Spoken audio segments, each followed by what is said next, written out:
Alright guys, what's going on? This is Ryan, aka Kenner and Clark, and in this video we're going to cover the concept of trap traders. And I know that I've covered this probably ad nauseum at this point in other videos and on the community page, but I want to make sure that for more of the nuanced concepts that I have separate videos covering just them. Alright, some people are new to the platform and they might not understand. They see us talking about it in a conversation.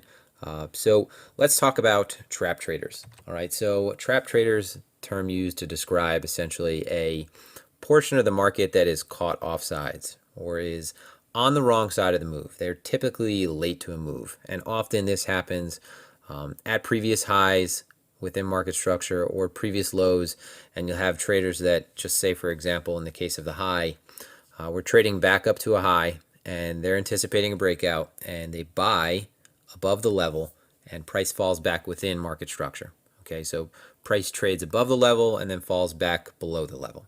Okay, and the opposite could be said in the case of price moving down to a prior low. Maybe we put in a pretty violent low, price moves down to the low again, trades through that low, and the assumption is that if it broke that low, that there would be continuation because maybe the prior low was, very violent or was on high volume, and the assumption again was that there would be continuation in the short term. So this often happens to traders who are trying to force those breakdowns. All right, they're trying to enter in short on a breakdown, or they're trying to force breakouts and they're trying to long through an important high. Okay, so essentially they are late to the move. Okay, price has probably been en route for quite some time before it even got to that level, and they're waiting for that type of higher time frame confirmation. And you can't blame them, because when we have a significant level or significant area that is established, okay, I say area of significance or inflection point, typically when you really do get a break through these levels, it does result in continuation. All right, so if we form a range and we have an area that is a significant high, a significant low, and we've been respecting both of those for quite some time, when you do have acceptance through the level, it typically results in a new trend. All right, so you go from range consolidation to new trend. I think I've said typical 4 times now, but this wouldn't be Ryan if he didn't say something repetitively, all right, and then make fun of himself for it. So identifying these at key levels, all right, and then seeing that participation is beginning to shift is a good sign to enter into a counter trend trade. All right, and I say counter trend trade because essentially the trend was, let's say in the case of the image that I have drawn right here, all right, the trend was down, and the counter trend trade is taking the trade in the opposite direction of the prior trade. Okay, so here's a key level. Okay, and again, this is, in this case, this is the case of that we're looking at right here would be one of trap shorts. All right, so let's say we're looking at a 4-hour chart. Here's a prior swing low. Okay, the assumption is that if we break this low, there's going to be continuation. Maybe this was a low established on high volume. All right, a violent breakdown, came into this level rapidly, again established this low, quite an impact, and then we're trading back down to the low. The assumption is that we break this and it's going to be further down we go. So you have traders that they don't want to enter into a short, maybe up here. They are looking for more confirmation. They are late to the move because they're entering it in down here, and by now they are caught. All right, so it happens at a key level. That's one of the more important things. So we need to see that it happens at a key level. Okay, it comes into a previously contested area that served to reject progress in this case, so progress down. So just going over some of the points that we want to look for. So price comes into a previously contested level. So that's right here. Here's your level. All right, let's say this is a higher time frame level as well. So higher time frame horizontal, in this case support and resistance. Okay, so price comes into it, bounces off of it, and is coming into it again. And this time it actually violates the level. So when I say it violated the level, what I mean is it actually passed through the level. So you got some level of puncture down here. So it passes through the level, and what happens is, all right, through the level we have a substantial increase in volume. So we're going to look at a few footprint charts to go over this, but relative volume compared to the volume above the level increased dramatically. So we see a substantial increase in volume through this prior low. All right, the relative volume compared to prior footprints above the level is much higher. all right, and more of the volume is at the directional extreme. So what I mean by that is you'll see when we look at the footprint, it will be shaped in the form of a B, okay, versus the active participation that ends up coming in that takes on the shape of a P. So we look for that type of form through this type of level, okay, with, again, the other criteria met as well, that substantial increase in relative volume. And then we look for a shift in delta participation. So below this low, all right, right here, we might come into it on very heavy volume, all right, tremendous volume, delta being very negative, all right, substantially greater than the prior candles through the level. And then what we have is, since price fails to break down, maybe it consolidates sideways for a little bit, we see a shift in participation. So we might go from the dark red to light red, and then suddenly we're seeing more of that green or blue come in depending on your chart settings, indicating that is positive delta coming in. And now we have that P-shaped candle where outside and back through the level, so price reclaims a previous microstructural level. We're talking about this low again. Price trades back above it. You'll see that the volume in these candles, in these individual rotations, is more towards the high of them. Okay, so this chart really doesn't do it justice. Let's take a look at two separate footprint charts to give you an idea of what I'm talking about. Okay, and how you could couple this also with trade size. All right, so now let's take a look at it on the footprint chart. So I have EXO charts currently open. I also have the Sierra charting platform, same thing. All right, so with Sierra charts, you just get a little bit more information, a little bit more of a breakdown, but for this example, we'll pay attention to Sierra.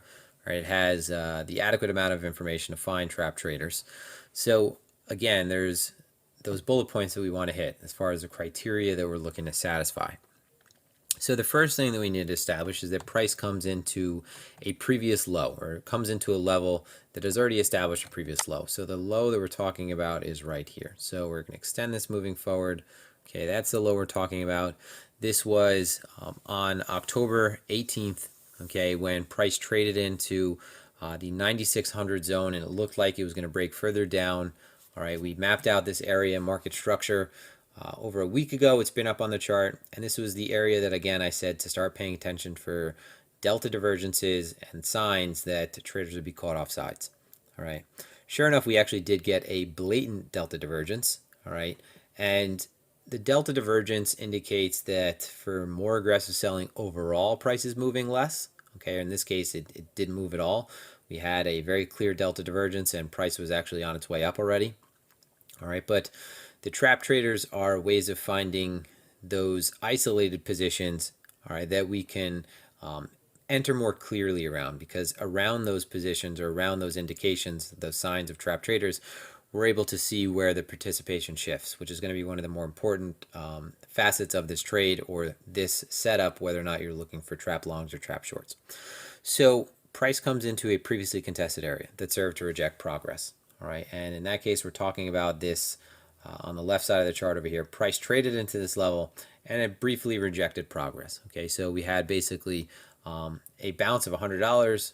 Okay, held up here briefly. We're looking at a 15-minute chart, and then we traded back down to the level.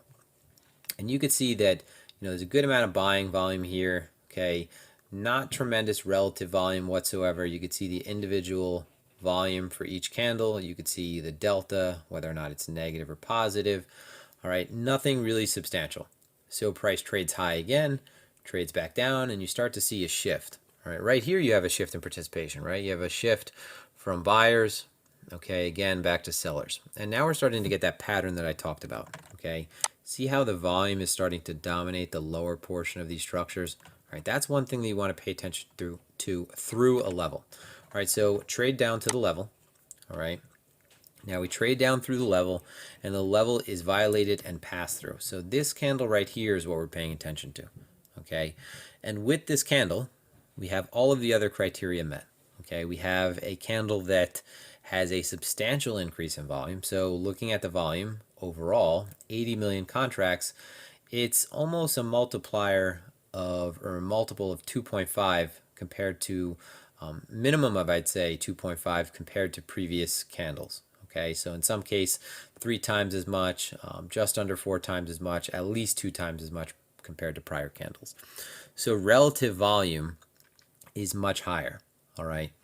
And then not only that, we have delta relative volume much higher as well. So you could see 4 million contracts, 14 million contracts, 2, 11, 12, 2, 147,000, 10 million. All right, in this case, we have at least double that amount in terms of more aggressive sellers than aggressive buyers. So negative 26 million delta.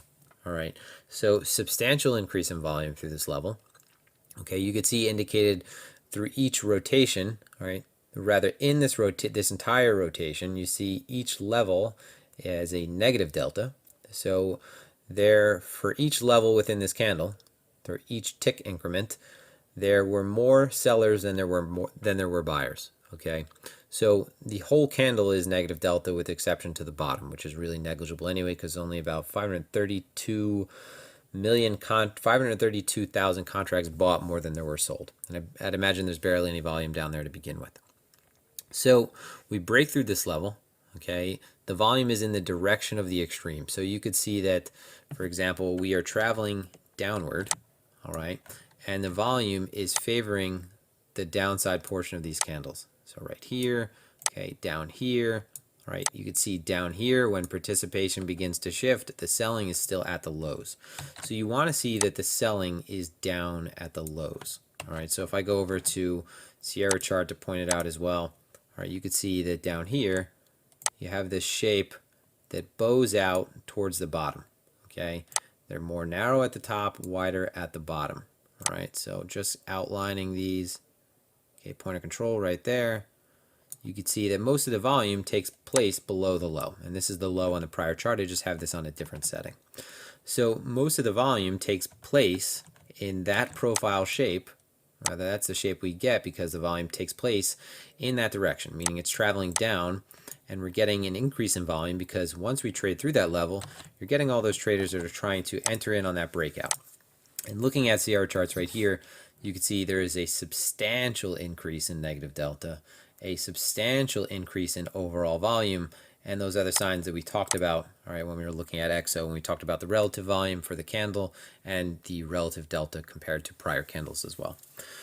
So when we have the breakdown, there's no follow through. Okay, you could see that immediately the candle that opens up afterward opens up within the other candle. Okay, and we have an immediate sign of buying activity.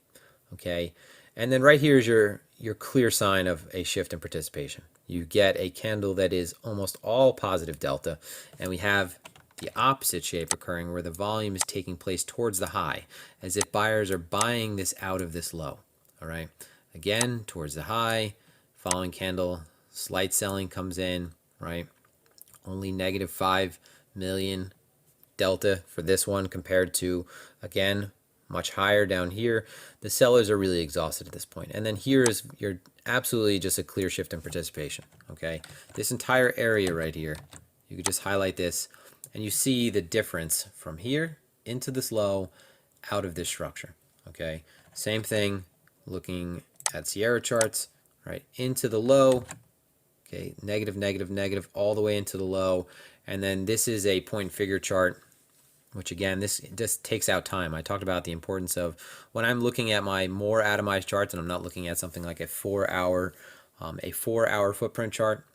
A lot of the times I'll be either looking at a tick-based chart, a volume-based chart, or a point figure chart. All right, so I do change it up time to time, but I've been using the point and figure, and this is actually a very clear sign right here, right? This is a bar that was not generated by time, so it's not like you're seeing those time prints with multiple positive deltas. This entire candle is showing you right away that that buyers are back in control. Okay, major shift, pour into this negative delta down here, and then you have a major shift in this candle. All right, and you could see all of this happening in the beginning. That's the benefit of using a footprint chart. You don't have to wait for this candle to close before seeing that this volume has came in. Okay, so you see that you have this, right? I actually will make this a little bit more simple looking, but here is your candle. Okay, the wick started here down to here. There's really no volume up here. Most of the volume is down here. Now the following candle, after having no presence whatsoever, has immediate buying activity right above where this high volume area was. Okay, so these traders down here, all right, and these traders down here are now trap traders. So what happens is price reclaims the structure that it lost. Right? So if you look at this low over here, and you're just extending this moving forward to give yourself an idea of a trigger, well, what happens? Price regains acceptance, attempts to sell through again. So you notice how this low, okay, coincides with where it was attempted to break down again. Okay, where sellers attempted to push this down again. And here's your just absolutely clear sign. If you're not taking this sign or this sign, all right, you have all of the confirmation you need that not only now are we above this level, okay, that buyers are aggressively entering into position, okay, they're aggressively taking liquidity out of this low, but not only that, look at the participation down here, all right, so you see that there's really no tremendous buying activity, okay, in the last few candles. It's all heavy selling, right, heavy selling, very heavy selling into this final exhaustive thrust. And then the last candle, attempts to sell, much more buyers come in. That's a heart for you. All right, we love that, right? That's why. And then it's all buyer dominated moving forward. You have slight little selling to try to push this back lower again. And then immediately for the next few rotations, you see it's just pretty much buyers in control. All right, as highlighted by, I have this filtered out, so it's only going to show me certain values, all right, to indicate when there's very heavy selling or buying. But this is how trap traders work, right? You catch traders below or above a certain level, and then when you move out of this level, all right, they are forced to close out position, okay?